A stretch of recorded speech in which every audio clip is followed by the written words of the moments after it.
L'accès à un système d'assainissement adéquat est un droit humain, au même titre que le droit à l'éducation ou à la santé. Pourtant, à ce jour, en Afrique de l'Ouest, 75% de la population n'a toujours pas accès à un système d'assainissement adéquat. Au Sénégal, 60% de la population urbaine a recours à un système d'assainissement autonome. Cette situation se traduit par une production considérable de boues de vidange, la plupart du temps déversées sans traitement dans l'environnement. Les boues de vidange sont la combinaison de matières fécales humaines, d'eau usée, de déchets ménagers et de débris accumulés au fond des fosses de latrines et des fosses septiques. L'amélioration des conditions de vie des populations passe par une prise en charge de toute la chaîne de valeur des boues de vidange, de la gestion domiciliaire, passant par la collecte, le transport, le dépotage et le traitement jusqu'à la valorisation. L'assainissement autonome a une place très importante dans ce qu'on appelle la nouvelle vision de l'ONAS.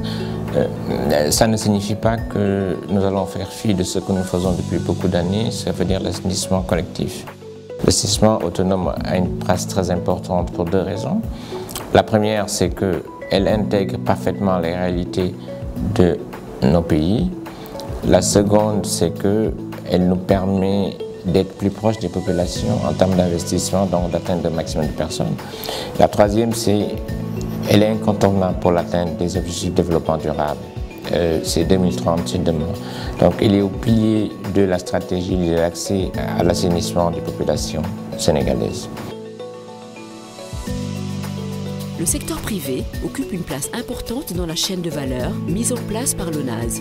En effet, les boues collectées sont transportées des ménages jusqu'aux stations de traitement des boues de vidange où elles sont traitées. La région de Dakar compte à elle seule 4 stations de traitement des boues de vidange, toutes déléguées au secteur privé. Et le secteur privé s'occuperait de l'exploitation. Et derrière, entre les deux, il y aurait ce qu'on appelle un contrat de performance. L'objectif, à la fin, c'est d'avoir une société de patrimoine, une société d'exploitation qui permettrait d'atteindre largement les objectifs de développement durable. Nous avons une montée en puissance dans nos investissements, aussi bien sur l'assainissement autonome que sur l'assainissement collectif. Et on a montré la gestion de l'exploitation par l'ONAS a montré ses limites. Aujourd'hui, nous avons des succès patents dans la chaîne de valeur des boues de vidange, où nous avons des acteurs du secteur privé qui arrivent à satisfaire parfaitement les besoins des populations.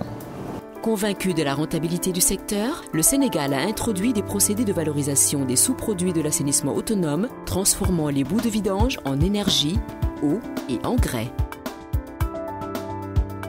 Le premier objectif, c'est de mettre toutes les parties prenantes du projet autour d'une même vision, une vision commune, qu'on a appelée la délégation de service public de l'assainissement autonome, la DS2A. Le deuxième objectif, c'est d'impliquer fortement le secteur privé dans la matérialisation de cette vision. L'année 2018 va consacrer le passage à l'échelle du projet par une plus grande implication du secteur privé, avec l'ambition de faire de l'assainissement autonome un des piliers essentiels pour l'atteinte des objectifs de développement durable ODD qui, au point 6.2, vise à assurer l'accès de tous d'ici 2030 dans des conditions équitables à des services d'assainissement et d'hygiène adéquats et mettre fin à la défécation en plein air en accordant une attention particulière aux besoins des femmes et des filles et des personnes en situation vulnérable.